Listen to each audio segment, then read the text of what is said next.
Hey guys, let's get this audio check done. We put this dual studio together pretty damn quick, so we need to know. I will be introducing Jarin in just a moment. Audio's good, thank you. Man, don't give me the line. I do not know how to say your name. I have never even seen a name like yours. I appreciate it nonetheless. Is that Jeff Roy Taum Jar? Yeah, man. I don't know. I don't even want to ask where you're at. Got an echo here. Okay, so we have I might have to make an adjustment with that microphone. No, I can't do it with that microphone. Sound is good. All right.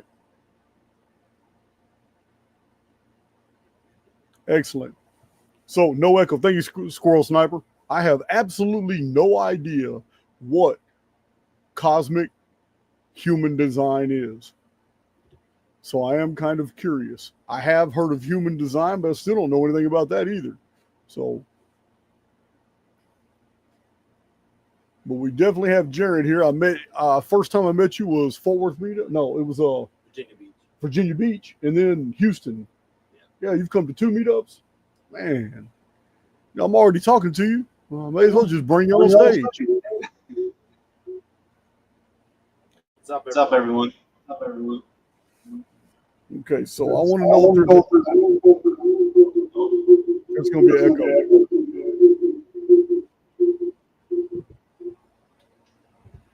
That doesn't sound good at all.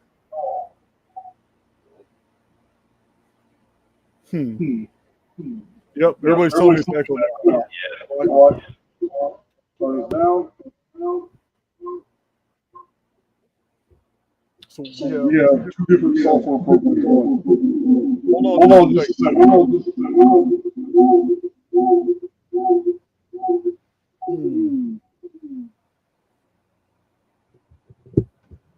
tell you what. I'm going to have to. Do you know how to do that on that laptop? I'm going to turn the audio off. We can still use the camera. All right.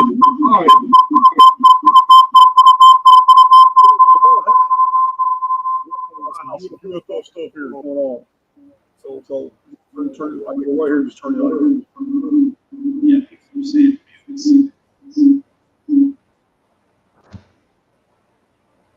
Okay, so let's try that out.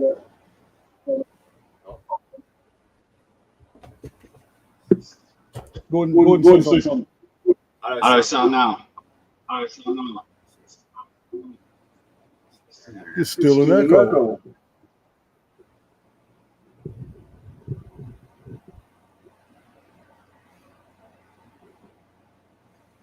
The effects are good for an accent. Still an echo, huh?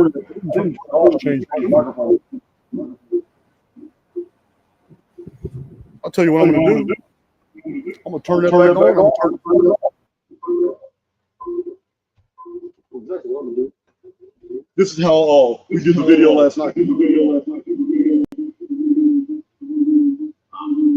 All right, guys. I'm gonna have to turn all these. I'm turning this back on. What, the one I turned off? All right. And I'm disabling the audio over there because the camera pointing to you is going to pick up my audio.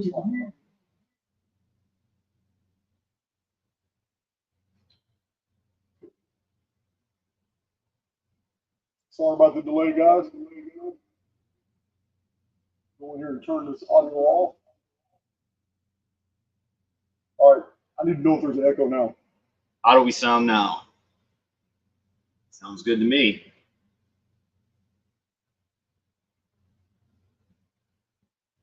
Real quick, I just need to know if we fixed that.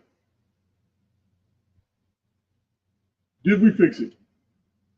We're waiting. Woohoo! Yeah, everybody's saying yes. All right. So we've already fixed our AI expert. 2 microphones in the studio is not going to work. Man, it's a learning experience, guys. I've only been having people in the studio every once in a while. OG Face Diaper and Grindle Dark are always up my butt. But sometimes I just have other guests come in infrequently. Excellent, excellent. So as far as announcements go, many of you, I know for a fact, at least 7,000 of you have read Awaken the Immortal Within. I released it about three and a half years ago as a PDF, and then my publisher picked it up. It's pretty much the summary of all the Archaix tenets. It only has like a few paragraphs on the Phoenix phenomenon, Nemesis X, chronology, and all that. It's basically a philosophical outlook on simulation theory and how it applies to the human experience. Well, within the next day or so, Reawaken the Immortal Within. It's a much bigger book. I've been working on it and putting it together for a while in my spare time. But Reawaken the Immortal Within is far more comprehensive. It's a much bigger book, and it's packed with a lot of deep material. And for those of you who have read Awaken the Immortal Within, I'll be making it very cheap, just as a PDF download before my publisher. It takes my publisher about 2 years to be able to pick up a manuscript. He's working on Chronicon right now. So I will release that as a PDF. As soon as you order that, it's like an instant download. All right, that'll be within the next day or two. But other than that, I don't know how many announcements. I got some more errand ads to do. I have to download these videos. Some of these files are pretty big for such small videos, like the one I tried to download a few minutes ago. But Cypher's going strong. I got a couple of emails asking about that. I'm still unsure about the Gainesville trip. This unusual weather, I don't want to book 30 or 40 spaces in Gainesville, Texas, and then find out we get flooded or rained out. This year is very unusual with the weather. It's affecting the tourist industry because there's a lot of people that feel like me, and the Airbnb business is going down right now, and a lot of people are just scared to book stuff because the weather's just terrible. I was thinking about going to Galveston just to get away for a couple of days, man. You know what? This weather just doesn't stop, and it's unpredictable. Weathermen aren't predicting anything. They're not predicting anything. It says sun and then it rains every day. Yeah, man. They're not predicting anything. All they're doing is telling us what the radar is showing us what's happening. So it's just ridiculous. Yeah, well, I'm gonna give the floor to Jarin. He's got a file here. He's the one that wants to share. I want him to come over here. Well, right now from where you're at, to introduce himself, how he got into this, basically what he's doing. You have to understand, he's not inexperienced. He's done a lot of podcasts. He's talked to a lot of people. He does life coaching. I was very impressed with his ability, his communication ability. To me, I mean, I hate saying it because a lot of people think I'm wrong for it, but I feel that if you put yourself out there as someone who's going to be educating the public, but you're not a good or effective communicator, then you're either lying or you're unqualified to talk about what you're talking about. So I hit this wall with a lot of other content creators a lot, and no, I didn't get that with Jarin. Jarin in Houston meetup was where I did the most interaction with him, and I even invited you to get up on stage. I did. I had no intention of having anybody speak with me. No. But we were talking. I felt his energy and what he had to say and all that. I ended up inviting him, and he gave 30 minutes, something like that. He went off. Kicked me off eventually. Yeah, I think I ran him off the stage after a while. But you remember in San Diego when I had Max Egan and Martin Leakey and Danny from the Unfuckers group, and I had the autodidactic also spoke, and so did Joel Totek Shaman. But I had to run Logan of Decode Your Reality off the stage. Man, hey man, this is my event, bro. This is my event. Get off the stage, man. He's like, oh, okay, yeah. He went in his zone. He just zoned out. I appreciate Logan. We had him on once too. Oh, did you? Yeah, man. Yeah, man. Go ahead and introduce yourself, man. Tell my community who you are, basically. Shout out, Aaron's. I'm super enthused to be in the field with you. I got to tell you, it's a long time coming. I've considered myself a quiet Archaix veteran. I've been around for a while, and it takes a lot for me to want to watch someone else and be educated because I'm very immersed in my own life. And I think that all you out there can be appreciative of this information that Jason has for us because it's worth watching, it's worth seeing, it's mind-blowing, it changes our reality. However, much of what we're watching in other people's lives is taking away from our own action, our own living and our own gifts and purpose that we have to live. So I think that that's, for me, was this awakening where Jason's material was just so profound, things that I've been seeking, things that I've been asking for, that after that rabbit hole started, I just couldn't stop. So I got to be honest about it. A lot of reverence, a lot of appreciation. I know how much work this all takes. I know how much it takes to stand up in front of people authentically, your light and your dark, and go with it. And it's not for everyone, but every one of you does have a higher purpose and has more to life to live than you've ever lived before. It's just about unleashing it. So, and today we'll talk a little later about cosmic human design and what that is. But I just want to say, for me personally, my real passion is basically the We Immortals playlist. So your Archaix veterans that have went through all those, that's my real passion. And that's what I've spent years going around the country and world, small groups, big groups, shows, talking on that. Because every moment, as Jason says, is pregnant with possibility. And every moment we can engage that ability. And so often we're distracted and we're just not doing that. So, got the big guy next to me. Yeah, they're talking about the audio, and I did mess with it a minute ago. So Am I too quiet? I'm going to turn the audio up because I turned it down earlier, and then I switched microphones. All right. I'm just over here pretending like I know what I'm doing. Yeah, I'm a tech retard. Cancellation. See how that right there is not? Yeah. It's all right. Sounding better? down. Yes. Bring that down. So my journey to the first Archaix event, let me say that quick before I talk more about myself, because this AIX and this element of challenge that you walk through sometimes when you're moving towards something that's transforming or something that's going to grow you. Back in Virginia Beach last year, I don't know if you all remember, first it was canceled, it was made later, and then during we had this hurricane, and I was in Florida. I was in central Florida, and that hurricane was coming directly at us towards the Panhandle. And I was driving up to Virginia Beach, and I drove 3 hours north in a hurry to beat the rain. Then found out someone I care and love for, my girlfriend, got in an accident. She calls me, and she's in this accident, and during the phone, she cuts off. It was right at the beginning, and I hear the ambulance coming. And I'm thinking to myself, what am I going to do? Am I just going to keep going, or am I going to go back? So I drove all the way back down, got to her, went to the hospital. We spent time in the hospital, make sure she got everything taken care of. Got back to the house. Then it's 2 a.m. in the morning, and they're telling me, Jiren, just go to sleep for 4 hours and then go. And I'm like, I won't make it.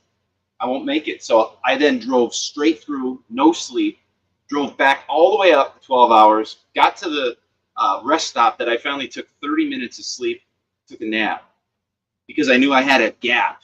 There's tornadoes everywhere. It was going all the way up and down the coast. I had this little gap. I took a nap for 30 minutes.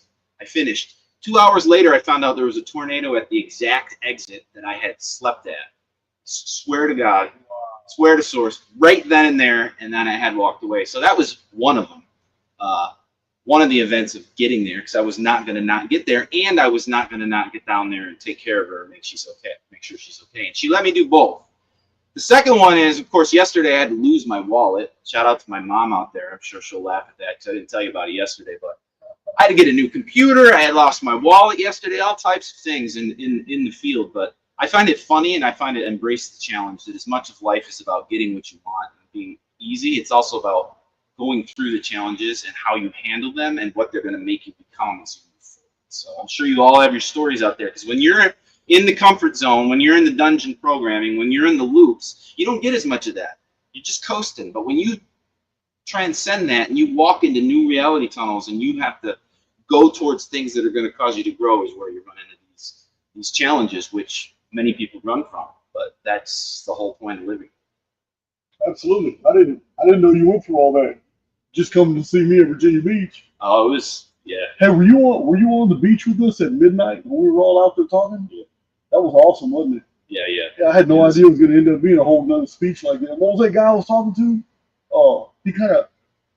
He ran some type of like a compound way out in the middle of the country, and then some like government got involved, and finally he lost all that, but he was starting over. He's a good guy. Yeah, I know. He's into nutrition and stuff. Yeah. He's a nutritionist. I can't remember his name at all. I'm terrible with names, guys. Yeah. I'm really good with faces. Yeah. Don't you dare mention an event in the historical record and challenge me, and I'm not going to know the date. Yeah. When you ask me to remember somebody's name, yeah, I can't. I just can't do it. Yeah, I'm terrible with names. Crazy. Yeah. So in the passion is in field construction, in your innate ability to change life really in a second, let alone through time. Of course, it takes effort and commitment to really walk through the things important to you with the capabilities that you have. And coming along with that in the journey came this human design. So since we're talking about human design, I'll just give that background a little bit. I came across human design in 2011. All right. And at that time, I was very into the chanting, the Hindu and the Vedic and the mantras and what they could do. And I witnessed what they can do in your life. And I had gotten into this writing thing, intentional manifestation, which is what I appreciate Jason mentioning it to quite often, the power of writing. So I was into what is universal, energy, sound, light, action.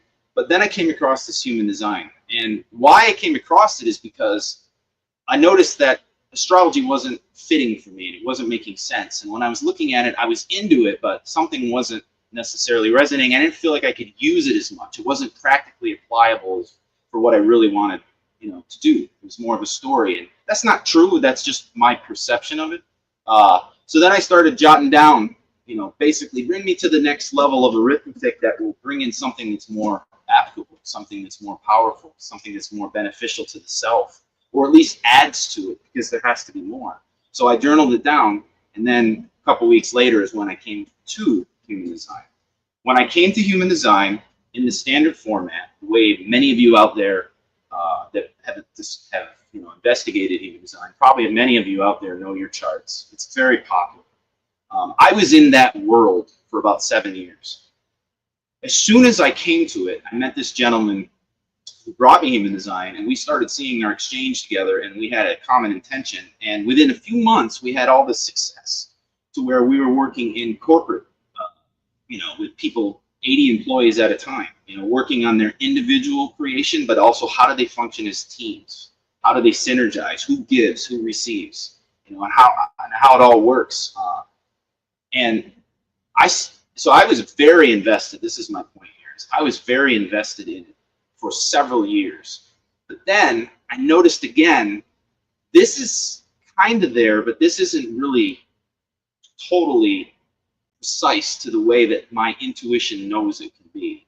And then I started to learn from true sidereal astrologists, which Dr. Danny, I've had Dr. Danny on here in Archaix before, as well as others I've seen. But she's an example of a true sidereal astrologist. But I came across that in 2018, and Source let me know about 1,000 times over how much I needed to see it. I needed to realize what it is versus what tropical astrology is. And for those of you who don't know, first of all, back up. Completely aware that prior to 713 BC, we didn't have the same skies. And completely aware that post 2046, we won't again. But what we're talking about is right now. Okay, so now, what we're seeing on this plane of ecliptic with this sky, tropical is showing the seasons, okay, which I view as just a wheel of karma, to be honest with you. Now, I upset people when I say that. Sometimes I'm like the heretic in the group that triggers some people. And that's all. The old star systems were all quarterly. Like you said, seasons. There's 4 seasons in a year. Yeah. Yeah. Before there was a zodiac, ancient astrology divided the heavens into quadrants. Yes. There's a bull quadrant, a lion quadrant, a goddess quadrant, and Yeah. a phoenix quadrant. Yes. Yeah. Phoenix for the Aquarius, right? Yep. So anyways, it's not looking at the visible sky. It's based on the seasons, and there's gifts to it. There's purpose to it. Don't get me wrong. Especially for the physical, the ego, the idiosyncrasies, maybe little things that we might see. But I became aware of the visible sky through sidereal astrology, and in true sidereal astrology, we have 13 constellations, not 12. We have a fucus, which does go across the plane of ecliptic, which technically makes it a constellation. It's definitely there. We have the constellations being different sizes. So they're not all the same size. Some are really big, some are really little. Virgo is more than 40 days. Scorpio is less than 18 or 15. So if you picture a pie, all the pieces are different sizes. And then with true sidereal astrology, as well as it's measuring, which is needed now, with the precession, so that you're seeing the sky as it is now, which is that 72-year number where you rotate a degree. So true sidereal is taking in all those to account to see the visible sky, what is objectively true, which is vital when it comes to human design. We're wanting to see what we're seeing as the observer in order to see what's actually coded into our avatar. So I broke away from human design in 2018 because I didn't want to teach it anymore, and I didn't know what to do with it. And then I decided, well, wait a minute, where is human design using true sidereal astrology? So I started to script it. So I spent some days scripting that reality on paper to either bring me to where it already exists or let me be part of making it happen. I'm not a coder. I'm not good with technology at all. But I knew from the inside to out, I could cause it to be a reality if I was willing to vibrate at it. Then I came across this gentleman named Richard Mason. He's a good friend of mine. Richard is known in the cosmic human design circles because he's the coder, he's the creator, he's the maker of cosmic human design. He came to me in 2020, actually coming to me to learn a little bit about human design, because at that point he hadn't come across true sidereal astrology. And as soon as he came to me with his genius and his brilliance, I started to have this intuitive feeling like, this is going to be, this could be something. But I didn't say anything. I didn't push it. I just went along sharing with him some stuff on the design. And then he asked me about astrology, and I tell him about true sidereal. So he goes away, and one day later he comes back to me and says, Jarin, this is all wrong. We've got to recode this and make this cosmic human design based off the true sidereal astrology. So I'm rambling, but also making a story too short to say this was birthed in 2020, cosmic human design, using the true sidereal astrology. Now, there's probably the year the whole world changed. Yeah, that same year. Yeah. So I'd say maybe 15,000 people or so in this world are aware of cosmic human design, where there are tens of millions following the standard tropical astrology human design. You will not have the same chart whatsoever. Some things can carry over just randomly, so some things might carry over, but it's a completely different coding. And I've been basically probably the biggest visible proponent of it, speaking on it, going into circles, talking about it, and implementing cosmic human design and what the benefits are. So that's the backstory. Well, I've had two different people tell me that I was a manifesting generator, and they said that with such conviction as if I know what the hell they're talking about, and I don't have a clue, man. Yeah, man. Yeah, I don't have a clue. Yeah, man, and then me sitting here with Jason in response. When I hear that he's a manifesting generator, I say to myself, no way. And it's funny because you're going to see a lot of proponents in him that might, say, oh, that's a manifesting generator for those that don't know. But yeah, no, you're actually a different type once we get into it. Okay, well, I don't know anything about it, man. So let's describe human design in a flash, right? So, and maybe I should share screen on some of the things. All right, you want to come over here now? Well, yeah, probably. Let's do it. We're going to switch out. We already switched the screens out. I guess it kind of anticipated us. Well, right here's the file. I'm going to get it ready for you.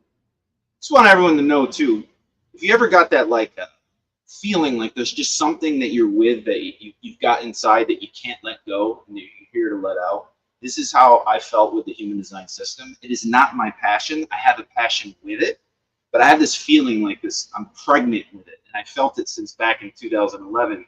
And I didn't even know the journey it was going to take me to. But in this threshold where we're at, I don't care if it needs to be improved. I don't care if other people know better than me on intellectual components and whatnot. What I care is that it's out and that it helps people and it's genuine and it's authentic. And it's just been something in me that's been not letting me let it go. And of course, you know, keeping me engrossed into it every single day with people on the charts, because I believe it's separate and you cannot compare any other systems to it. And we'll go into why. All right. Well, right here, you remember how to share? You get that right there? Okay. You want to share this screen right here? Yep. Just hit that right there. Share screen. I'm going to go and get it prepared. Watch. So right now, you are sharing this screen. Now you just click on whichever you want to start. I'm going to change places with you. Yeah, man. I'm a guest in my own studio. Hey, I get to kick back. This is living. All right. Yeah, I'm looking on my phone and this screen here. Perfect. Click on any one you want to. Yeah. So before we, You have to speak a little louder back there. oh yeah, You're on the other side of the microphone. before we get into taking a look at a chart, I want to show you. So I just click on this, right? Double click. There it is. And you can use that mouse to blow it up. Hit the little square on the far right next to the X, the top right. Oh. All right. Hit that. There you go.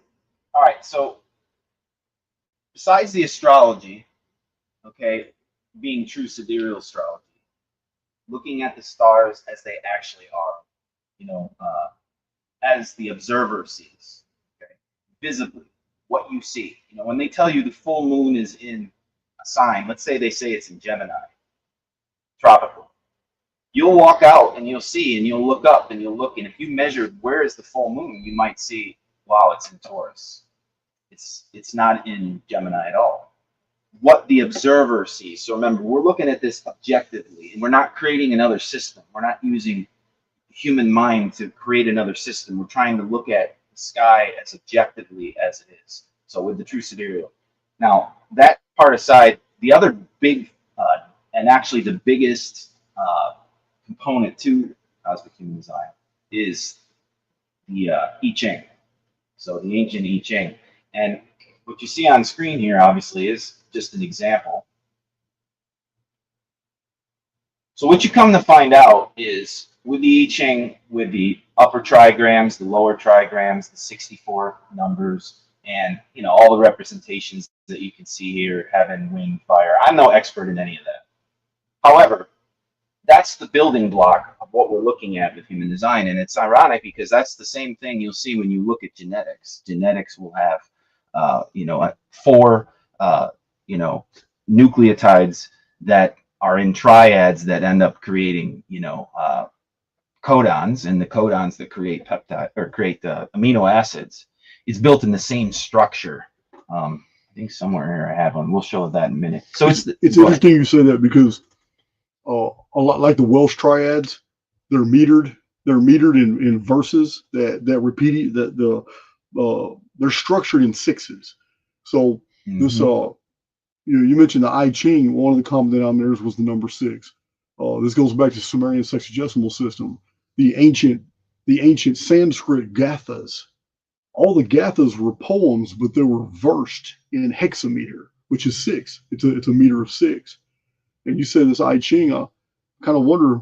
I wonder if the further we go back, is language just an expression of mathematics? I'd say yes. Well said. And I would also say that I think those that, you know, I loved your story based on the I Ching. You mentioned how 1135 BC, you know, Atlantis, flood and all that, they went to Central America, right? Yes, it did. The Olmecs. It's the only place in the world they've actually seen yin yangs outside of China. And then they eventually became the Mayan. Yep.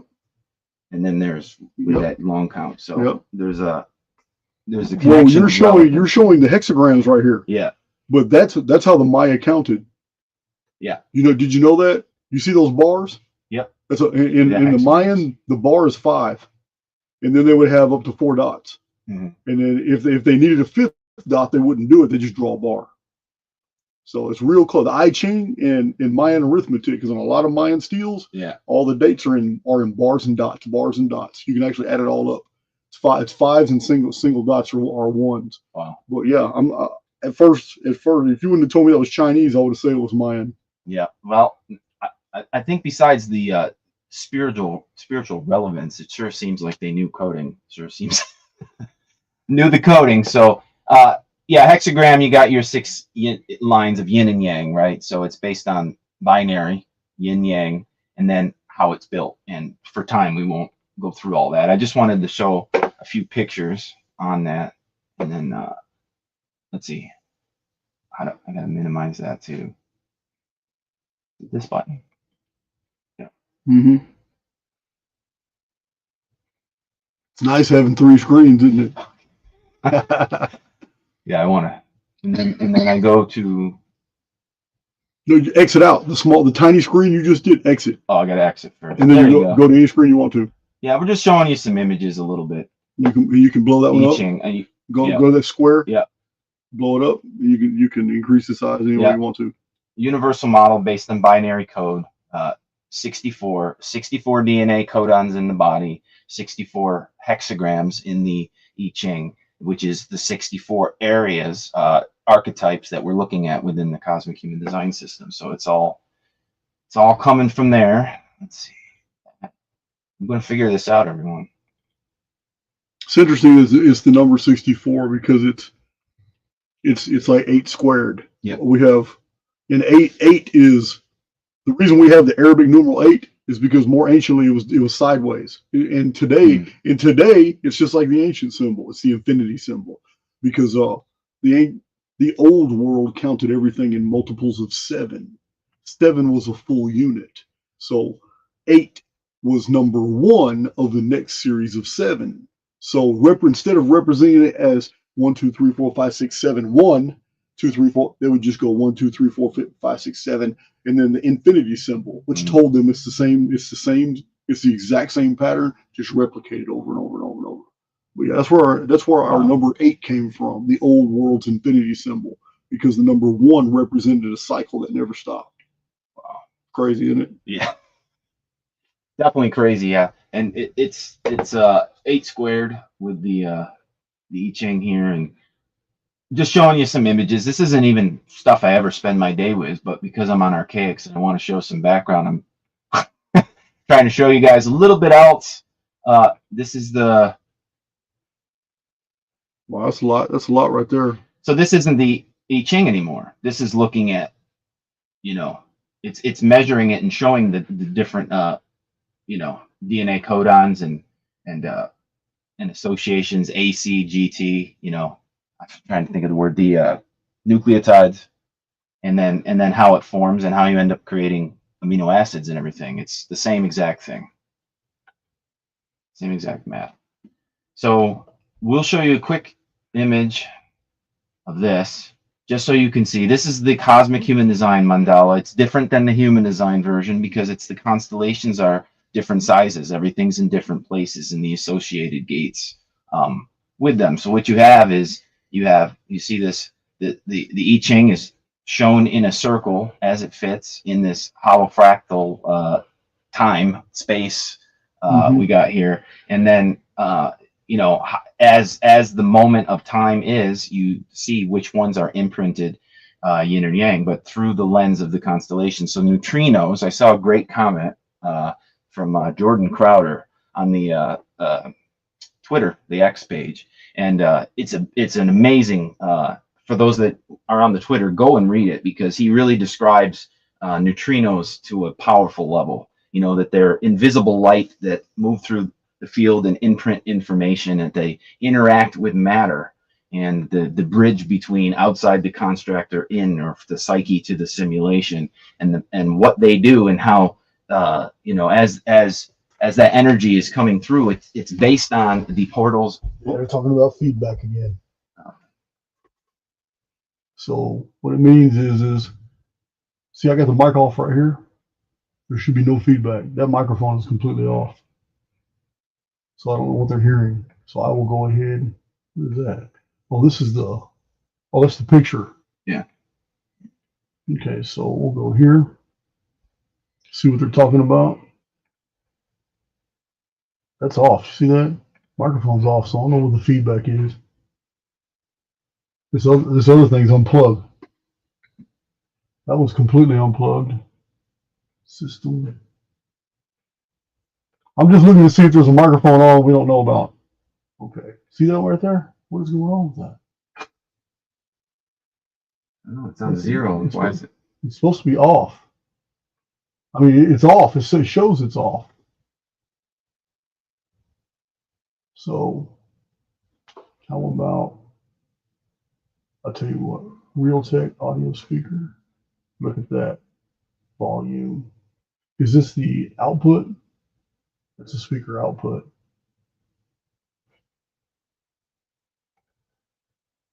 Yeah, I'm right here. Let's just turn that off. You guys can hear us still pretty good? Okay. Hopefully it's better. So anyways, this is just the lens of, so you can see the mandala as far as the individual gates in DNA and how they come through the constellation representation. But you know, don't overdo the constellation component of it. It's more of just the programming in the sky as you go around the wheel, and the, you know, you mentioned the cosmic pyramid, right? You get to look inside of your cosmic pyramid as well. And these are the dates. People have seen them. I'm just showing it real quick. These are the dates of the true sidereal astrology. This is based on midpoint constellation. So the stars, the last star of one constellation, and then the first star of another, and it's measured in the middle. So what's the midpoint between them? And that's what Athen of Mastering the Zodiac has put together. So for those who haven't seen Mastering the Zodiac, Athen is an amazing true sidereal astrology teacher. And I wonder why it starts in April 21st and not at the vernal equinox. I guess that's where Aries is. That's not where the year starts. That's where Aries. Or is that where the year starts in sidereal astrology? Because in the old world, the year began at the vernal equinox. Right. That was this is why, like in the book of Genesis, we find that the great flood happened in the middle of the second month. And people have always been confused. Like, it's like, wait a minute. Well, we have other texts that say the great flood was in the month of May. So it couldn't have been in the middle of the second month. But it is the middle of May. If the year started at the vernal equinox and it happened in the middle of the second month, it targets May perfectly. I wonder why April 21st instead of March 21st is the date. From the Pisces transition to Aries, as you're saying, as being the beginning. Okay. Yeah. Well, I mean, in my view, besides the view of the story of the circle of the different components to the constellations, the actual real beginning is in here with a fucus, with the transformative part. But I'm going to get to that when we actually get the human design. So let's, and then finally, I'll actually pull up this chart. So we're looking at an example chart now. Let me let's see, like that. There we go.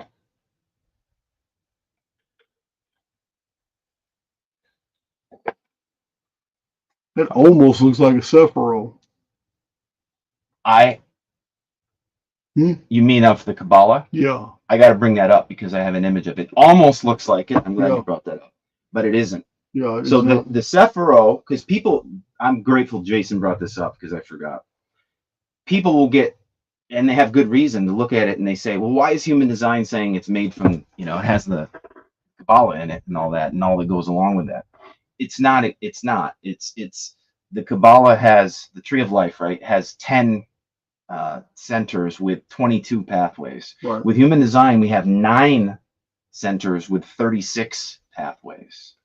So there's 9 and 36. There's not 10 and 22. And I had images up that we didn't get to download that I was going to show you the difference. And when you research it, you'll see that even AI will tell you it's similar to, or it's inspired by, but it's actually not. It's not the same makeup, but it'll look like it. So basically, cosmic human design is the assimilation of what was found to be the best out of multiple systems.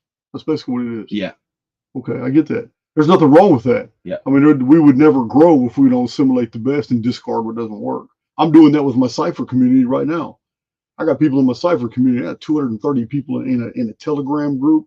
I've got people who live in Vegas. I'm talking about career gamblers. I've got people in the IT industry. Yeah, they couldn't believe I open source this, but I got experts in their field that are using my software for all kinds of applications I never would have imagined. But real quick, we're finding out which parts of the software need to be honed in better, what needs to be discarded, what needs to be made better. So yeah, I'm on board with any system that's taking the good from many pre-existing systems. That's the only way we're ever going to further develop anything that we have in life. So that's not a negative to me. You know what I mean? It would be a negative to a lot of people. Some people get turned off by that because it's not in itself ancient. It's a new innovation. Right. But that's not necessarily new. A lot of the older stuff is antiquated, outdated, no longer has relevance. So I get it. I get it. Well, and besides one of the differences being 9 channels of 36, or 9 centers of 36 channels. Okay, so there's the difference there. It also mentions, you'll research in here, it's based on the chakra system, but the chakra system is 7, in its base. This is not. This is 9 centers. So we have 9 centers of 36 channels, 64 different DNA gates. All right. Now, what separates human design from any other thing that I've ever seen is the 2 points of birth. The first point of birth over here, the personality side, that's when Jason was born on his birthday, June 9th. Oh, this is my chart? Yeah. Where did I see that at? You'll see it down here. There you go. Well, I'll be damned. Yeah, we're using him as an example first here. So there's his birth date time, okay? But design date, you'll see is 88, almost 88 days or 88 degrees earlier, which is a Mercury cycle. Okay, so so I am curious. From conception to birth is normally 270-day window. Mm-hmm. From the time that an egg is conceived until that egg is actually giving birth to a baby. Now, I understand. I used to believe that the zygote period was when the soul actually, came in. But I've seen some really compelling research recently that said there is a measurable flash as soon as an egg is conceived. Mm-hmm. And I blew my mind because I saw the video and it shows, man, they magnified it a lot. But when that spermatozoan actually gets inside that egg, a little period of time elapses. But once the egg has actually accepted it and it's impregnated and the egg closes around it, there's a flash of light. So I don't know if that's if that's the soul when it entered or what, but that's pretty compelling. Yeah. Well, just like the light that they've recorded that leaves the body when you die. Yeah. That's been recorded as well.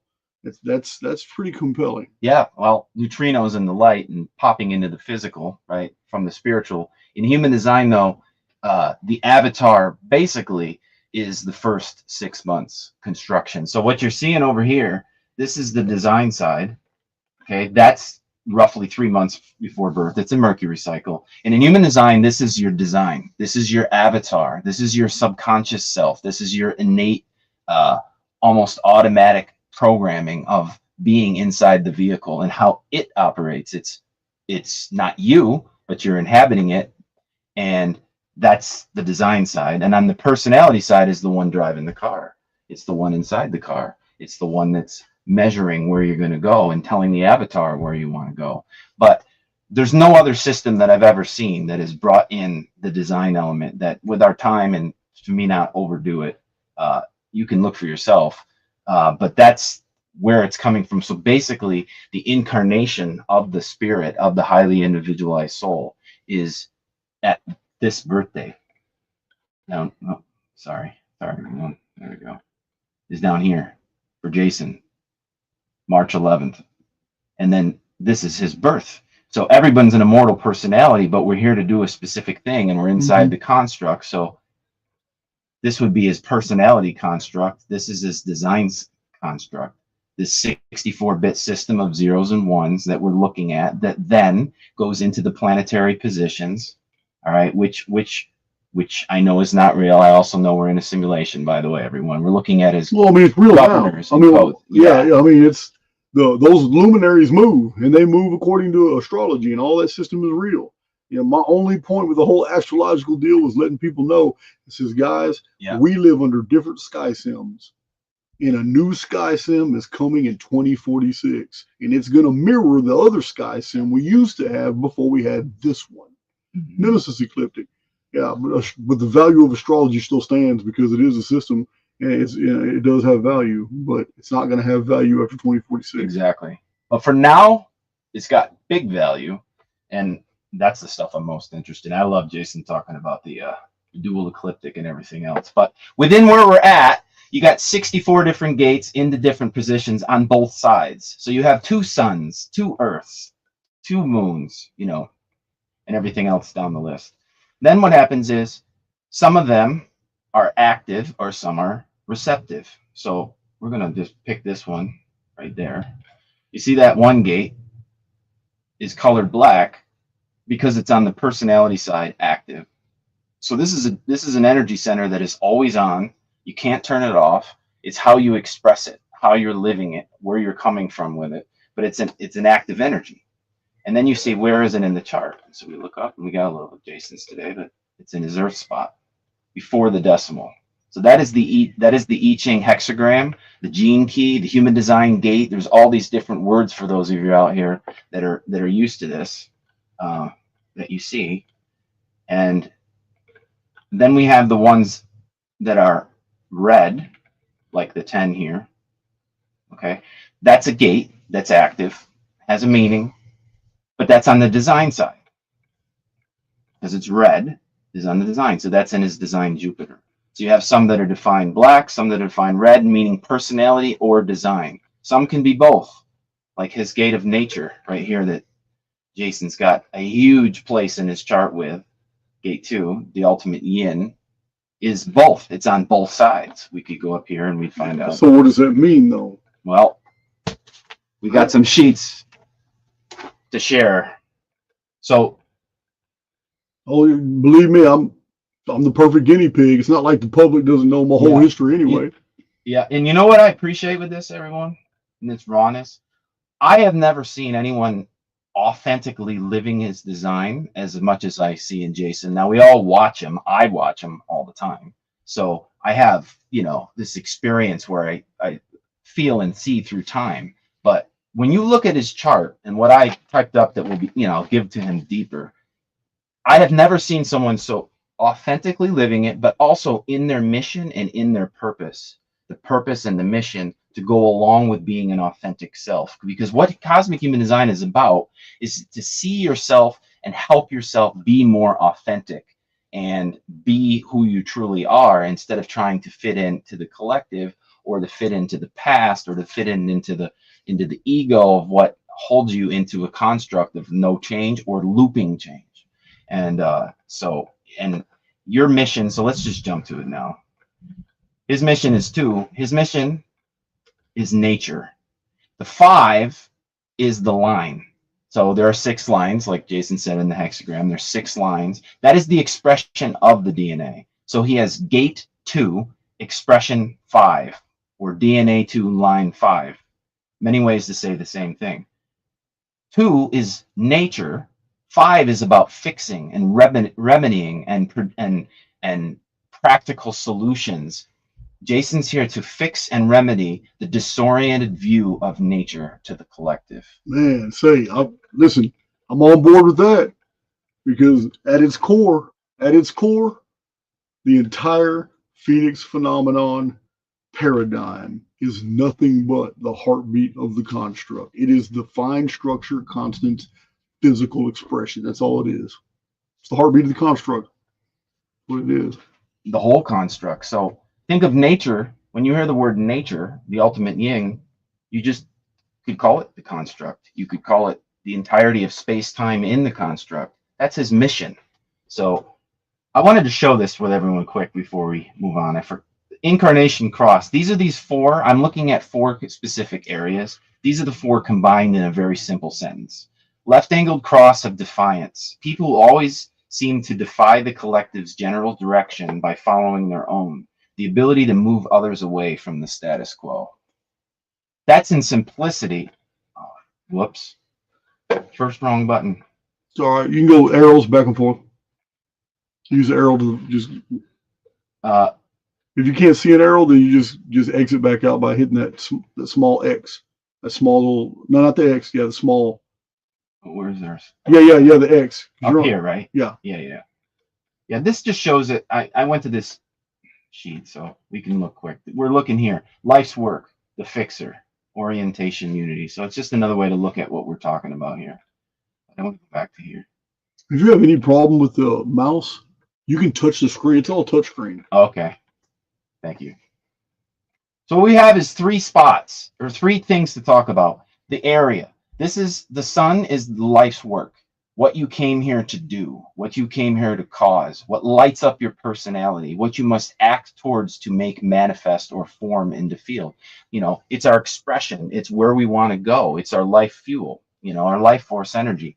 Jason's is 2, and 2 means receptivity, right? The ultimate yin. It means being receptive, his action in being receptive to what's coming to him, and the attitude of being receptive to what life wants to show him, and the interest in fixing what is disoriented or dislocated. You know, I'm remembering, Jason, you saying some powerful statement a few weeks ago where you said, you need to know where you are in order to know who you are and to know what you are. Right. And that fits this exact spot in the mission, to be able to orient us towards where we are so that we know who we are and we're not disoriented or dislocated because we're not able to see that fact. You know, so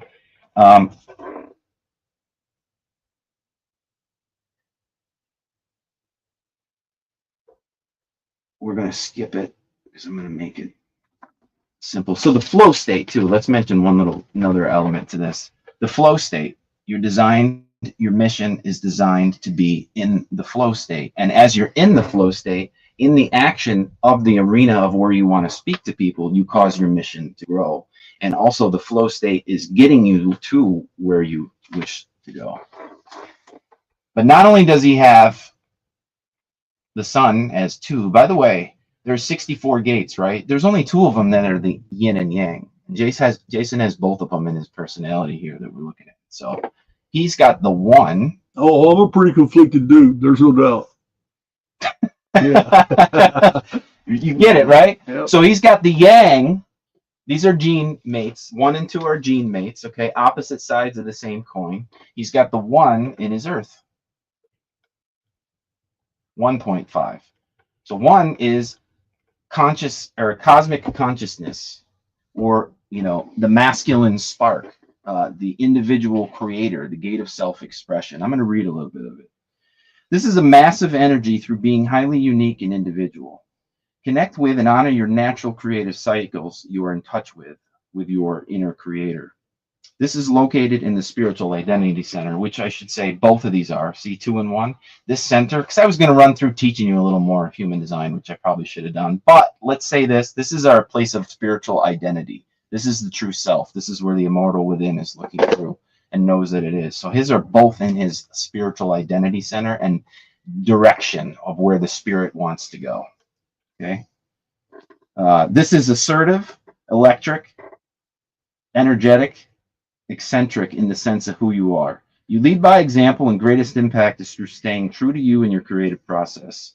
You exude uninhibited enthusiasm and passion. You emit forceful, sometimes cocky and messy, bright light, bringing light to darkness. You bring about divine creations, and that's when you're alive and empowered. You embrace points of entropy, which would be a little bit to do with the shadow here, to then become fresh with new beginnings as you reach towards syntropy. You must strengthen the freedom to be yourself and transmute your limited beliefs of wealth, prosperity, and abundance. Now, why do I say that? Because gate 2, he has, right? You're receptive to 14. So he's receiving here anyways. Oh, I'm sorry, I went to 1. I meant to go to 8, but let's go. Yeah. Receptive to the 2. The mate to the 2 is the 14. So his mission is also to be receptive to those that will also help him on the mission he's on. And superabundance, possession in great measure is the name of the I Ching here. Possession in great measure is this point that you are receptive to. Not that he can't create it. Because I got to tell you, because we went off track, you signaled me to go to the mission, or to go to your 2 and look at your thing. But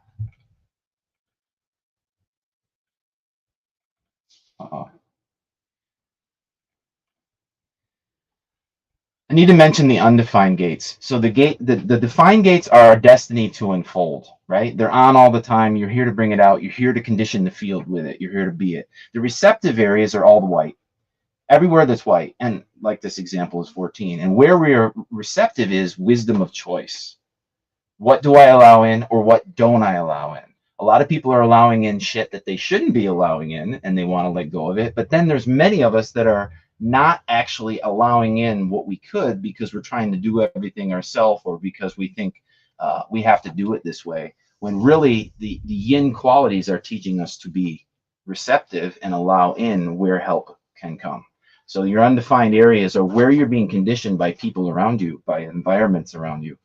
You know, your biofield, your aura, your electromagnetic field, your informed field, which to me, the core fundamentals is what we're looking at here with our cosmic human design, changes based on everyone you're around. So you don't change your masculine parts, but your feminine parts are being conditioned just by being in a room with someone. Right now, Jason's defined gates are I'm feeling in my undefined gates, and vice versa. So we can start to look at how do we actually function together. How do we, you and the relationships out there, how do we function together? How do we fit? Where is our synergy? Where is our conflict? Where is resolution can come by seeing, the birds are chirping, where we're at and where we're not. So this is the undefined, and that includes in the centers too. So the centers have different meanings. This is adrenaline. So this is where Jason's energy comes from, that people I noticed in the comments, thinking he's got to be a manifestor, a manifesting generator because of all the energy he has. He does have a ton of energy. He has adrenaline energy that is on, that goes to his solar plexus and his passion and his emotion. And he's got it to his instincts of his spleen over here on the left. So he's got 2 channels that are always on to pump out adrenaline energy into instincts and emotions. But the key is, they operate in cycles. So when he has it, he has it. And when he doesn't have it, he doesn't have it. And in order to keep going, at times, he's borrowing generator energy from other people. And so, you all may perceive him of having, being a manifesting generator that's got to go, go, go. So how would this chart, how would this chart show? Would someone else's chart look differently if there was someone that didn't have? Because I'm gonna let you know now. By noon, I've already done more stuff than most people have done all day, and it's not because I'm trying to make the effort. It's I am naturally super awake as soon as I wake up, and with the first 3 or 4 hours I'm up, I've gotten done a whole lot of stuff. I'm very studious, and I have become, by virtue of long-term confinement, a master at time management. I can literally map out my whole day and know what time I need to do what. throughout. But I get a lot done on a day, and I don't know where. I'm telling you now, I don't know where the energy comes from. I have no idea where because I don't take naps. Yeah. I sleep about 5 or 6 hours a night. I get plenty of rest because I sleep deep. I don't dream. I sleep very deep though. But when I wake up, I am awake. There is no laying there. You will never catch Jason with his head on a pillow, open when just looking at. It doesn't. I'm not like other people where it takes me a long time to get up. I am up in. Oh yeah. Once I wake up, I do not want to be laying down anymore. It's just I'm uncomfortable. I'm ready to move around, and it has highly ticked off past girlfriends. Yeah, they don't like this shit. Yeah, so 6 o'clock, 6:30 in the morning. I have no business being in the bed at all. Yeah, it's crazy. So how would this chart show that? Where would this?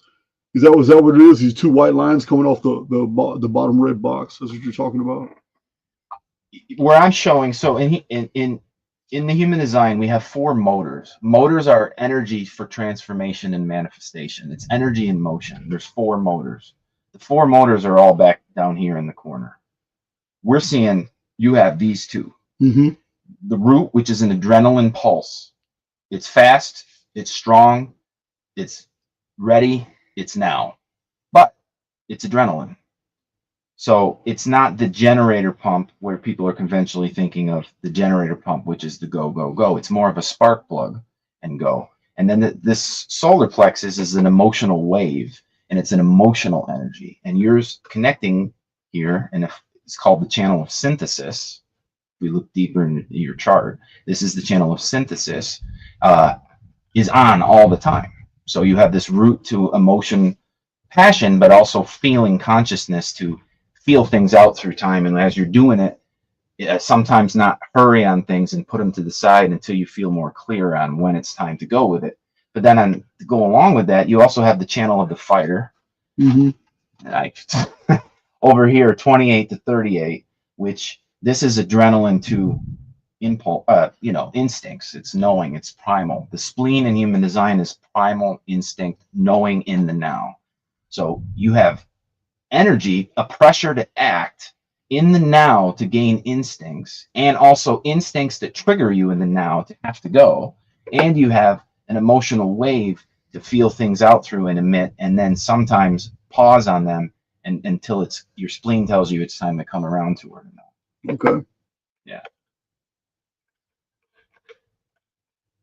So, well, we said a little of one. So he's got the ultimate yang with the yin. You got gate 1 with gate 2, and now let's look at his design side because it's amazing. By the way, simulacrum up here, awaken the immortal is right there. All right. The creator. Then over here, his sun in 49 is the gate of. This is the area. Okay.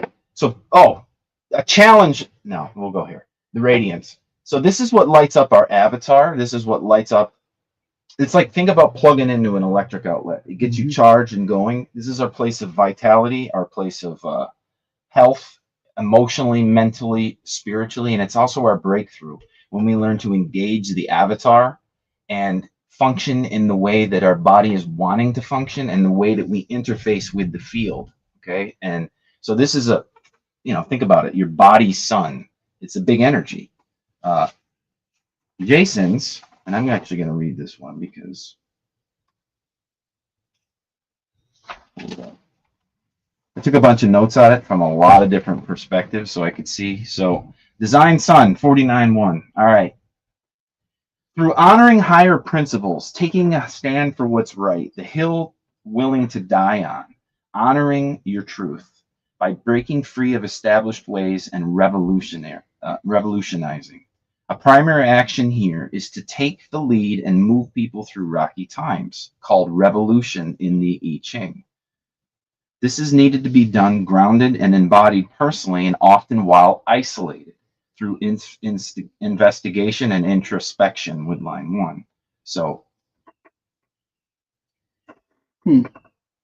principles, taking a stand, living as he is, living by the image. This gate is above all living in your image and not only demonstrating, showing, like you mentioned, to not just tell you but show you but living as what he preaches. And so it made me think of that fire ritual you did the other day when you said you wanted to lead by example. Leading by example is exactly what your radiance engages. And when engaged, you trigger synchronicity, because this radiance spot actually self-triggers synchronicity in our life and is a natural place of manifestation that we don't even have to try with. I've already been feeling the effects, giving that to the field. Yeah. I'm talking about getting rid of that whole project. I've already, some of my videos have gone to the next level. And the Vegas video I'm about to drop, dude, the shows I watched in Vegas blew my mind. They are openly telling us the truth. They're like Olympic rituals. I couldn't believe it. Wow. I couldn't believe it, man. So yeah, I've been saving those for later this week. Wow. Well, so living his principles lights up his body and triggers synchronicity and triggers vitality through investigating. So, conventional, if Jiren did 99 other times of charts, you start with this. You say, okay, what's my type? We didn't look at that yet. What's my profile? Well, here's his profile. He's called a heretic investigator, or in other words, a disruptor researcher is another way that we call it. The profile is the role you play in life and how you view life, how you see life. Not necessarily only energy, but the way in which you express yourself. So heretic investigator, the practical teacher, the universalizer. Universalize with this 5, right? Universalize does what? It takes a core concept and can expand it out to everyone. And it can take something and then show how it's true for everyone. And you do both of those. Something I remembered. So with the heretic part, this is a teacher. Okay. External. This is internal. This is all Jason on his own. This is what his avatar wants to do when he's talking about it. Research, foundation, feel it in his bones. Become one with what you're working on. Become one with your body. Become one, or your avatar. Become one with what it wants to do. Listen to it intuitionally. And so he needs solitude and solid foundation in order to make his avatar happy. And and then obviously it's not always, but you retreat and go away from everyone and everything, right? So often to do what you just said. Absolutely. I'm a hermit. I am the most social hermit you'll ever meet. Yeah. I live like a hermit way out here in the country. I got both sides of the street. I'm way out here, got all these buildings here. I'm a hermit, but I'm on social media all the damn time. But I choose physically to live as a hermit. I don't want to be near a city or anything like that, but I always have company. I always have people coming in, stopping by. Oh yeah. So I'm just in and out. I'm a very conflicted hermit. Yeah. That's it. Yeah.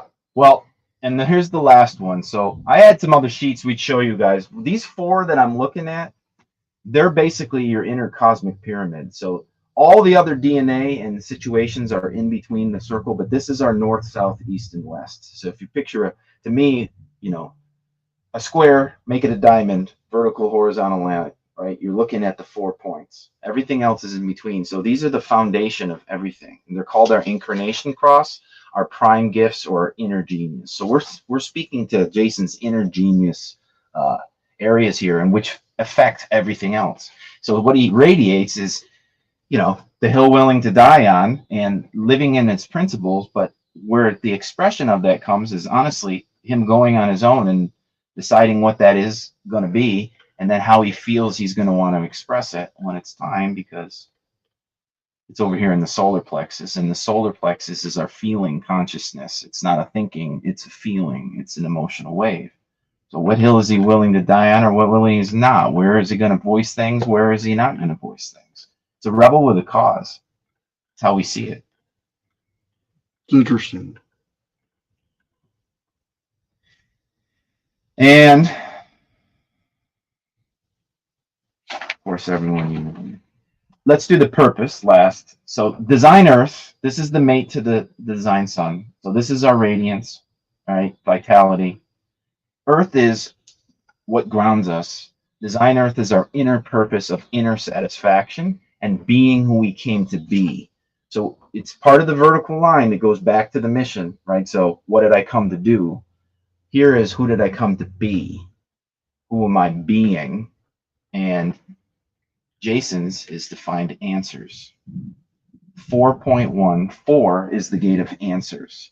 It's also known as the gate of formalization. I have to read a little on this one. It is being very mental, scientific, trial and error, finding answers, solutions, and solving problems, not taking things at face value, bringing the subject into the lab of life, testing a theory and finding answers that need to be proven over time, listening to your intuition to find validation, and then sharing to others confidently. Youthful folly, embrace the journey of learning and seeing follies as opportunities. When activated, you have deep understanding and compassion and confidence. And so how would this? I'm just curious because the man I am today, no one would have bet on me. Yeah, my first 9 years in prison, I'm not the guy sitting on this couch talking to you right now. I went to a real dark place. I was real pissed off they sent me to prison. So how would this chart reflect that for a period of my life, I did the exact opposite of what anybody told me?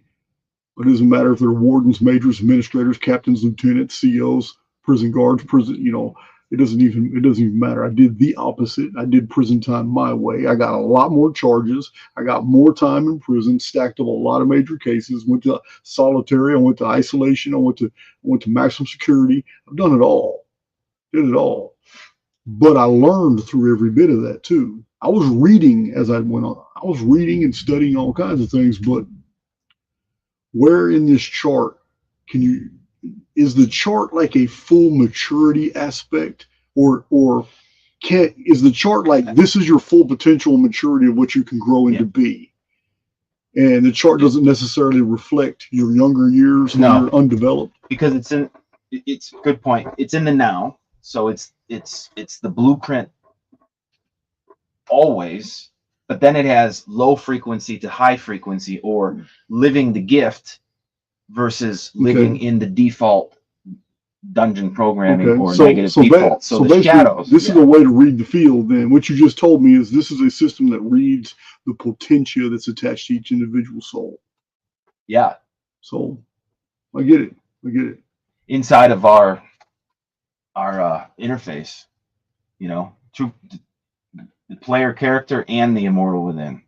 The car we're driving, and how do I drive my car? Or how does the car drive greater? And then there's frequencies. So your question, there's shadows. So in each gene, in each DNA, there's a shadow, there's a default, there's a ego construct that it's that automatic reaction to the negative, which just perpetuates it more. And then there's the higher gift state, which is when we use our inner authority to not react to the duality, not react to the ego, not repress. So there's a reaction and a repression. There's a fight or flight within the shadow that you get to explore here.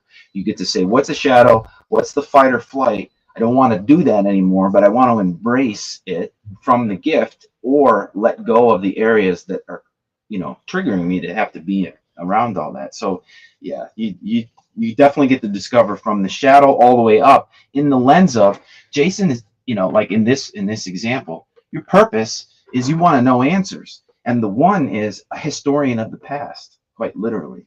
Really? Yeah. Wow. Yeah. So we just briefly touched on the gate of answers, formalization, finding the truth. Okay. Through the expression of physicality in his bones, along with solitude that we mentioned before, you further require special attention to your avatar in your life. You view it as a temple, grounding your knowledge in the bones and embodying it, expressed through investigation over and over again. You have a physical life, and vitality is paramount. You must balance work with sensual enjoyment. The bones are about structure, crystalline, and hold memory. Your purpose is called upon to be a record keeper for the mysteries of the past. What emerges in the future requires your foundation. So remember what I said about heretic, his profile, heretic, investigator. We're just looking a little deeper. A lot of people would tell you about a 5-1. He's here to solve problems, fix solutions, rally, unite, bring everything into the lab of life. Mental, we could really go into that, but I'm looking at it specifically in the DNA. So this is basically the investigator here. The investigator alone, totally in solitude, finding your answers,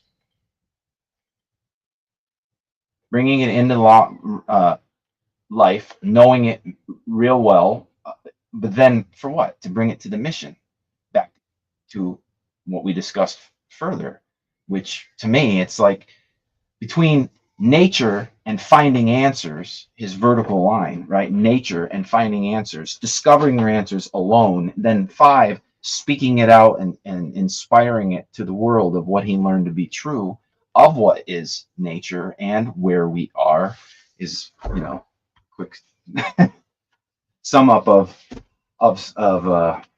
your incarnation cross that takes time for us to go through and look for on our own. And I'm just trying to give a quick example as best we can here. So I'm laughing because Kenneth Small, so Jason is working out how this maps on the Kabbalah, but dude, I do run everything that I come into contact with. I do run it through. Is this a Jewish psyop? So yeah, I got to look at it from all different angles because it's gotten to the point now in my life where no matter what avenue of historical research I'm going into, whatever time period, whatever the psyops and whatever the weird revolutions or whatever was going on, it's now become to the point where I realize, oh my God, the stewards of this construct have been right here all along, claiming to be a minority and have always been the majority. They've been here all along. This is what they do.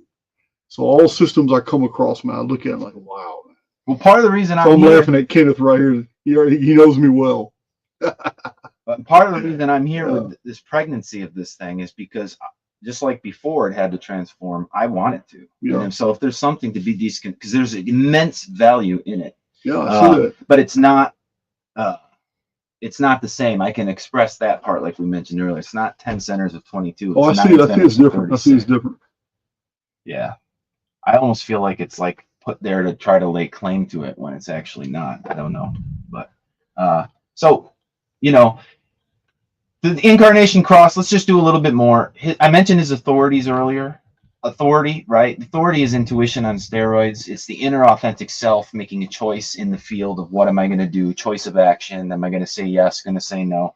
Jason's major one that's going to be regular all the time, even though the system will say emotional is the hierarchy when engaged. But when not engaged, it's that instinct. It's intuition, it's smell, it's olfactory, it's based on environment, people, in the now, gut feeling moment.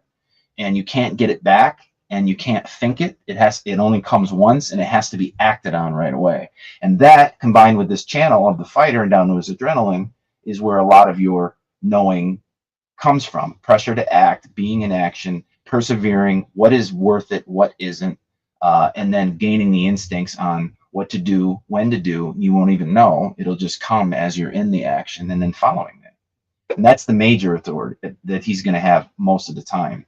But that solar plexus emotional one needs to be, it's the hierarchy when it's engaged, because we don't want to react to the duality. We also don't want to repress to it, but we want to feel through time. So this solar plexus more is about feeling through time on choices and actions and how am I going to respond versus react. And it's connected to your radiance right here. This channel of synthesis is connected to and what is this dotted black and red line mean? So that means it's on both sides. Okay. So you have 49 in multiple points. See? You have it in your conscience Mars, drive for action, this gate of principles that we mentioned, gate of integrity, living as the image. Man, are you and you have it in your design sun. I have a principles little genetic marker. Man, you have any idea how much drama I have introduced into my life because I stood up for a principle when I should have just shut the hell up? You have any idea how much I've gone through in my life because I stood fast on a principle when I really had no business speaking up. I just should have Well, been quiet. And well, reaction is the shadow in this one we're talking about. Yeah. But yeah, I saw a question in there saying this is the avatar coding. Well, wouldn't the spiritual coding being better? What I'm saying is this is both. This is the spiritual and avatar coding. You know, not separate, but in one. So you the immortal, along with your avatar body, and how you are here to drive your car of the body, of how it's designed to interface with the field. So there is a unique immortal within, but there's also a unique avatar that you've never had before in this incarnation, in this life sim, that you're here to, and you're discovering it. And we either figure it out or we don't. But many of us that are on this path, I just suggest your design sun and earth is really where you get to the breakthrough. This is really where you will arrive to how do you get to where you want to go without fighting yourself, because a lot of it is fighting yourself because we're going against the flow, right? The flow of our avatar. So this is both. I'm telling you also it's the spiritual system, if you want to look at it in my view of the true sidereal astrology of looking what actually is in the sky, to look at what you actually are so that you see your essential fundamental self, you know, the real you, not the you with the masks with the extra distorted layers.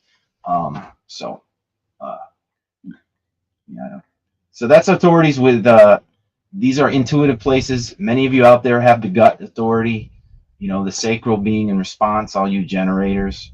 There's 5 types of people, but you know, this will require a deeper class. I just wanted to look at Jason's chart, you know, at least a little bit here, and point to you guys, you know, to tell you the major areas you want to look through. Because once you know you have gate 2 in the sun, you have infinite information that in 1 hour you can find out more about yourself than you might ever have before. And this I promise, regardless of how I'm coming out with it. You want me to go for a few more minutes, or you? Yeah, go ahead. I'm fascinated by it. Are you? Good. Yeah.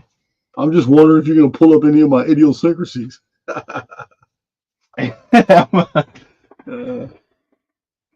So let's look at this fighter channel, perseverance channel that I mentioned earlier. So a channel is 2 gates that connect 2 centers or chakras together, right? So he's got gate 38 and he's got gate 28. So he's got this whole channel. It's always on, and it defines the center. So this is adrenaline to instincts. And this channel specifically is the channel of perseverance, or you fight for what you believe in. In this case, your fighter is in Jupiter, right? Jupiter energy, which is not only a big expansive energy, but it's what governs your inner structure of your aura as the revolutionary. Okay, so he's designed. Yeah, I got a whole lot of other YouTubers think I'm kind of revolutionary, all right. There's no doubt. You literally built that way and are. You have a root determination and inner drive to persevere. You're naturally courageous, not easily intimidated, and face challenges head on. So that's half the battle. That's coming from the adrenaline energy into the spleen, the instincts. This is the game player, the risk taker, embracing challenge to seek meaning and purpose through overcoming obstacles by embracing risks.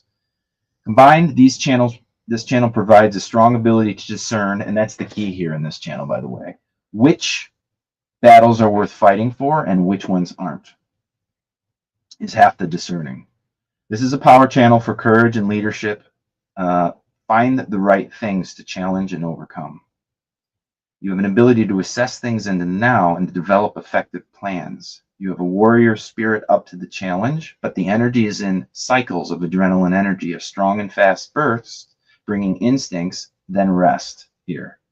What is engaged has to be in the now, and it has to be of deep meaning, deep purpose. So this is all about embracing the challenge of life and fighting for what's worth it, and letting go of what isn't, and taking risks. I'm all for that. We're going to go up here. We're going to talk about this channel, 10 to 20. This is the channel of spiritual awakening. How are 10 to 20 even connected? Good question. I don't see a connection. 10 is red, design side. It comes up. So it's tangential. Yes. Yes. you will see some are straight lines, some are not. Okay. So 10 goes down to the 57, 10 goes all right. up to Well, the 20. saying that some of these are tangential just infinitely created more complexity here. Yeah, I was going with the linear, but now it's far beyond my ability to keep up. Yeah, it's Yeah. they're tangential. So the 10 gate has many connections. In this case, it's in the voice, it's in the throat. So I want to look at what I put down a little bit for the channel of spiritual awakening. It empowers uniqueness. Gate of 10 is the gate of self-love. Yep, you got that one. Gate of self-love, innocence, authenticity, spirit, and vulnerabilities. This is in your design Jupiter. So that inner law, this is that body structure law area again, that is innate and natural. Attraction to tribe or community. You want to be genuine with them, with your natural drive to be connected to the community. This isn't even right. This channel is rooted in self-love acceptance, which enables you to express your truth in the moment. True self and higher consciousness expression. You act as a role model for authentic living, inspiring through integrity and confidence, and empowering other people in your tribe to live for themselves, to live as themselves. Empowering others to be their unique selves. Are naturally inclined to be yourself, speak your truth, and act in alignment. So Yeah, that's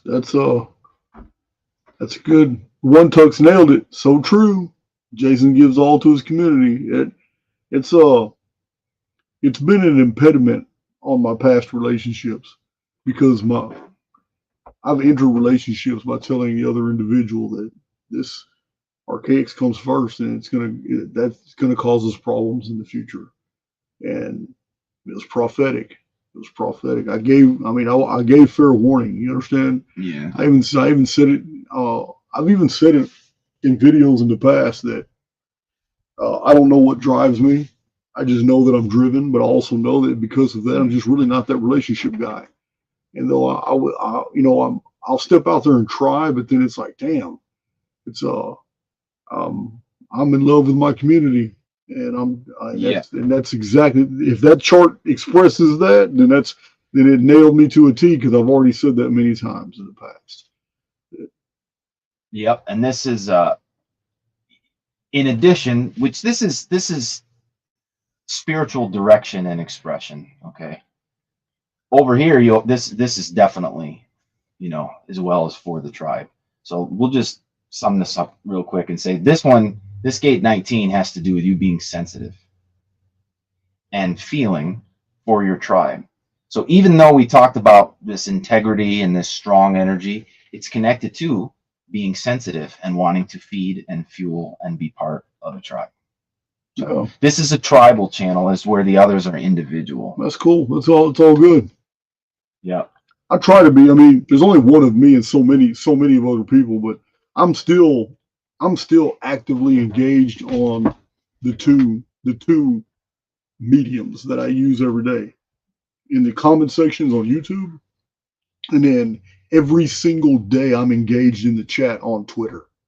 Well, I have a huge Twitter page, man. I'm telling you, I'm always posting new research, new comments, new rants, just whatever comes to mind. I think more of y'all need to go there. Yeah, a lot of people need to go there because that's where I'm at. I do videos on YouTube, but I'm actually on Twitter most of the day. Oh, and yeah, as I'm going through files and putting future videos together, I'll stop what I'm doing, go make some coffee, come back and be on Twitter, and I'll be in the. Everybody on Twitter knows I'm in that comment section. I'm talking to people. I'm answering questions. I'm asking questions, cutting up. Yeah, that's where I get my community rollout. YouTube is really just where I put my videos out. I'm in the comment sections on YouTube, but not like I am on Twitter. Twitter's where I hang out. Yeah. Yep. Go to the Twitter page, everyone. I think there should be more of y'all there. Lastly, let's just talk about a projector, because those of y'all that know human design are saying that's normally where people start. of course, I would start there usually, but I think you all need to know that these 4 areas and your authorities is the most important parts of yourself to look at. And when it comes to the type, though, Jason is actually, in true sidereal, a projector. And what a projector means is it doesn't mean that it doesn't have energy like a manifesting generator or generator. That's not what that means. What a projector means is he has an aura type that's like a raindrop, a teardrop. And that aura type goes into and probes and connects and senses other people.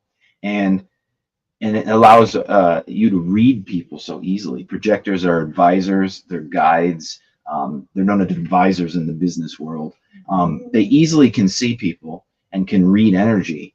And in order for it to have effect, though, where if you have information for another person, they have to be willing and ready and available to want to hear it. So if a projector pushes their information on someone, it doesn't work. They have to be ready and they have to invite them in.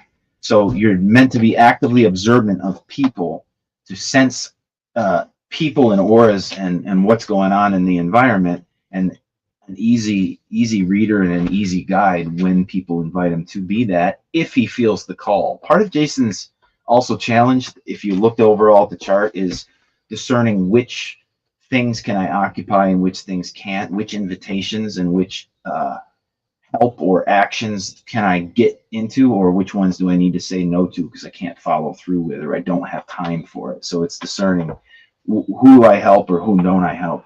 Now, the thing with the projector I just wanted to mention too is we can manifest or field construct in infinite ways, but one of your prime ways of manifestation is by being invited into audiences where you're already seen, where you're already resonant. So what does a projector do? Just go. Jason's doing his own thing. He's projecting it out. Whether people want to hear it or not, those that are resonant will. Those that see him do. Projectors can't push into places where they're not ready to see it or want to see it, so he does his own thing. But on top of that, people will, in situations that actually you can intentionally want and vibrate, that be invited into, and I just heard you going on some large audiences in new directions. Oh, I do have later on this month. I'm not telling everybody yet, but I'm on one of those big radio stations. Okay. And they also simulcast on videos, but the big deal is just straight podcast. Nobody sees anything, just hear it. Yeah. But you had to be on within 2 weeks. Right. It'll be within 2 weeks. So besides what you do, you can't answer all, and not all invitations are correct. So that's where he goes to his authority, his intuition. But when invited to, and his authority says, yeah, I'm going there, will greatly expand. So it reminds me of, the Logan video with Santos way back in the day, right? It exploded you. Yeah. You were in another network, but it was in the right one where you're seen. Yeah. So a projector looks to where they're seen, and it's important to see and acknowledge a projector. And then, so you do your own thing, but also the more you put into being invited into other things where you're brought in, because if it's the right thing, then you're already seen, they already want it. And it just, I was invited to Anarchapulco by one of the head ladies. She came to Texas to specifically sit down with me and invite me in. I was going to be keynote speaker, and I just wasn't feeling it, man. Oh, yeah. I was getting know then. I was like, no, man. Everything she was saying sounded so good, but my spirit was telling me, man, I'm not going to Mexico. I'm not going to Anarchapulco and all that. And man, let me tell you something, man. You can't make this shit up. My spirit told me don't go. And a month later, Anarchapulco was wiped off the map in a hurricane. And I'm contacting Max Egan, like, hey, man, you all right down there? And I found out he moved further south with somebody, and it might have been Dollar Vigilante. I don't know. I always wanted to talk to him, man. I don't know why I haven't reached out, but I was invited to be with Conscious Life Expo in Los Angeles. But I asked him, I said, well, who's always there every year? He says, well, we're the biggest truther community ever. He says, we're in Los Angeles. We have a high-rise building. We rent out 3 or 4 showroom floors. I said, wow, who's going to be there? Oh, Billy Carson, Graham Hancock, Randall Carlson. They named every single person I don't want to be associated with. So I said, you know what, I'm going to pass. I just do my own meetups. So what you're saying in this chart, You're nailing it. You're nailing it. I've done a lot of meetups now just to show the public, man. I don't need to do these meetups. And sometimes these meetups end up costing me because I have a whole crew I pay. Yeah. They end up costing me. I do the meetup so the community will know, man, this dude's real and he cares. And this isn't, you know what I mean? At my level, I'm blessed to have 175,000 subs. I'm blessed. But at my level, there are very few at that level that have this much engagement with their community. You know what I mean? I know a lot of channels, man, where you'll never see the channel host talk to people in the comment section. Never show up in the city and then put it on social media. Hey, I'm at this restaurant if y'all want to show up. And then 20 of us lock the restaurant down.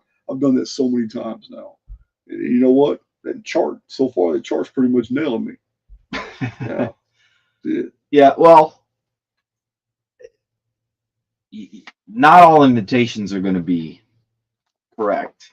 In fact, we only want to take the ones that are correct. But like you said, when they are, comes the explosions. And in the meantime, you just do your own thing. And like you said, showing people you're real is perhaps the greatest part. Yeah, the Santos event was great. I hardly ever talked to the man. It was mainly Logan. Because Logan DeSantos sat there. Santos asked about 3 questions in the whole thing. It was all Logan. But I've given Santos Bonacci many shout outs. You know, well, we always have to respect our OGs. You understand? He was an OG in the field.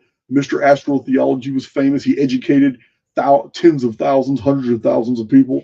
And Syncretism Society was going to be big, but I'm going to tell you now, the powers that be saw the potential that was going to be in Syncretism Society because Santos Bonacci was networking.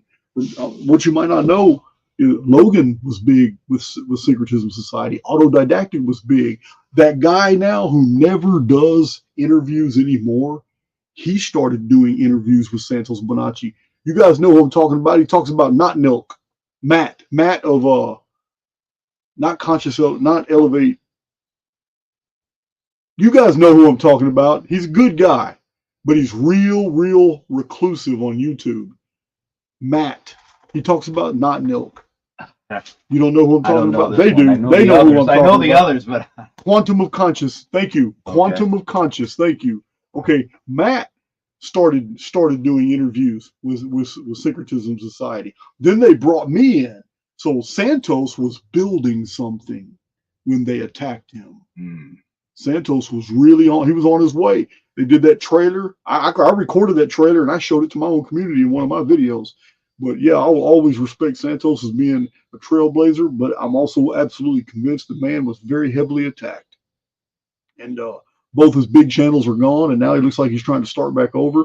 I would love to have him on my channel, but hell, I can't. I have no way of predicting how you know what I mean, because he kind of went off. He went off on some massive rants. Told the golden truth, but that's why his 2 channels were taken down. Yeah. So. Yeah, much respect to Santos, man, but you know what? I'm just being careful. That's it. Yeah. By the way, I saw a couple. I'm here altruistically because I truly want to help people, and I truly want to help you all in living your higher purpose and being free. But I saw some people mentioning the link to booking sessions with me for an hour and all that. That's not me. So I just want to bring that out. The Cosmic Human Design site is where you go to see your cosmic chart. It's free and you can look from there. But if you want to book a reading, I didn't give Jason links yet because I just gave you a description, but I can share with you my email and website and stuff, and you can know how to reach me. Booking a chart on the Cosmic Human Design will be for Richard. It won't be me. So I just want to make people aware of it. It's something logical I should think to say in the beginning, but it's not what I'm thinking about. So Don't book on the site if you're trying to reach me. You got to email me at Jarin@JarinKenyon.com. Yeah, we'll put all your contact information in the description box. Just I saw it going by, so I didn't want people to start booking and then get upset if you thought it was me and it's not. So it's Richard, and he's amazing too. So it's all good. But you got to email me. Yeah. So guys, this could have went a million different ways, and I've got loads of more information to read or stream, but we're gonna go with that, unless you got any That's good. That was good, man. You gave me lots to chew on. Yeah, man. When he gets in the flow state, your mission grows. That's for sure. And then you're able to have the arena to bring your answers of your chronology and everything to them. It's such a fit. 4 and 2. If that was the only things you even looked into a little bit that you're already doing along with 49, I just can't even describe in another version of time not being in a studio trying to get hooked up, and really just talking with Jason. It's amazing how he's doing it. And there's more challenges to go, and we all have that capability. And I think that the biggest element of what cosmic human design is for, as I said to you before, is to be authentic. That's what it's about. Is to not try to fit in, not try to be fake. And it's also not giving into your own ego. And there's multiple ways that we can look at reaction and repression. But being authentic, and then along with being authentic, though, is you got to go to the next version of self. And the next version of self isn't in the same life that you've had for years. It isn't in the same day-to-day activities that you're doing all the time. Not you, but as a whole, the species. We got to break free, right? There's two things. You can't predict spontaneity. Jason talks about the pattern break. Of course, all right? Free up the potentia so that you can move out of the old. But the other one is releasing your inner genius. And that's what I'm kind of speaking to within Jason's incarnation cross, his cosmic pyramid, where he sits in the middle, but the pyramid, the north, south, east, and west, that's our inner genius to release. And so that you can't predict either. And that is, I think, a prerequisite as we go further for, how far we're actually going to go, and are we actually here to pass through, not just watching, but are we here to play the game and act? And you've got the talents, you just got to let them out of you. Remember, you're here to just let it out. You're not here to get anything. That's not how manifestation, that's not how it works. It's about being it, letting it out, and setting free your innate gifts. One of the greatest things I ever heard about our experience here is that every single thing that we're actually going to take with us when we exit the construct are all the things you can't buy in the construct. Yeah. Yeah, man. It's awesome. Give my chair. All right. That was great. Absolutely. Absolutely. I'm glad we fixed that audio deal. Let's see. Let's stop sharing right here. I was sharing that whole time. I should have shut it. Yeah, you were sharing the whole time. There. Now we're back to normal. Put it over here. Move this. All right. So if you want to advertise on Archaix, you can hit up Archaix 138. I'll send you the information. Archaix 138 at gmail.com. If you want Jaren's, was it your email, Instagram, for all your contact information? We're going to put that in the description box and the pinned comment, so it'll be much easier to find. And the chart he did on me was that's going to take some processing. I'm probably not going to get into it to the degree he is. I have too many rabbit holes. There's not enough rabbits for all the holes I'm finding right now, so I'm not. Monica Farrow, I set that number, 966. You should be able to figure that out with your Phoenix phenomenon information that you've got in your head for the past 5 years. This woman, Monica Farrow, was in my chat when I had 12 people in my live chat for over a year and a half, 300 videos, and didn't even have 1,000 subs. And at any time, I only had 12 people in my chat. 966. $9.66 is how much I sell the children's deal. You got to understand. It took 3.5 weeks for Big John to photograph and edit all that and put it all together. It's 1,048 pages of children's nursery rhymes and stories from the Archaix library. We have every one of those books in our library. It's you're going to see that library before you leave. We're going to go into the other building. Right. We're going to go in the other building. But they're books from the 1800s all the way up to like 1925, and they're just really good reading. But yeah, it's charge $9.66 for that 1,048 pages. It's worth it. Believe that. Probably charge something similar to that for. I know many of you are waiting on it. Reawaken the Immortal Within. I'm telling you now, it's better than my original book. Awaken the Immortal Within was good. it's compelling. My publisher loved it, but Reawaken the Immortal Within is something I've actually taken a lot of time, put it together, did it right. So you guys are going to have it first as a PDF, scoop it up, because once my publisher sends me a contract for it, I won't be able to sell it as a PDF anymore. You know how that works. That's why I've had to take a lot of my PDFs down. Once something is sold as a paperback book, I can't sell it as PDF anymore. It's just copyright law. All right. I think that's it. You got any final words? Your mic is still on. Oh yeah. You got any final words? It's good to see you all, Aaron. So I got to tell you, it's something being here too. I showed up just a few minutes before getting this technology set up to get on and talk with you guys. But it's cool to be here, and I'm looking forward to seeing the library. And you'll get the links, and you can check me out. I got a few things going on, a few programs and whatnot. But just email me for inquiries, and we'll go further from there. And that's all, folks. I love you guys, and I will holler at you later. But I'm about to turn on this outro and get you all the way out of my business.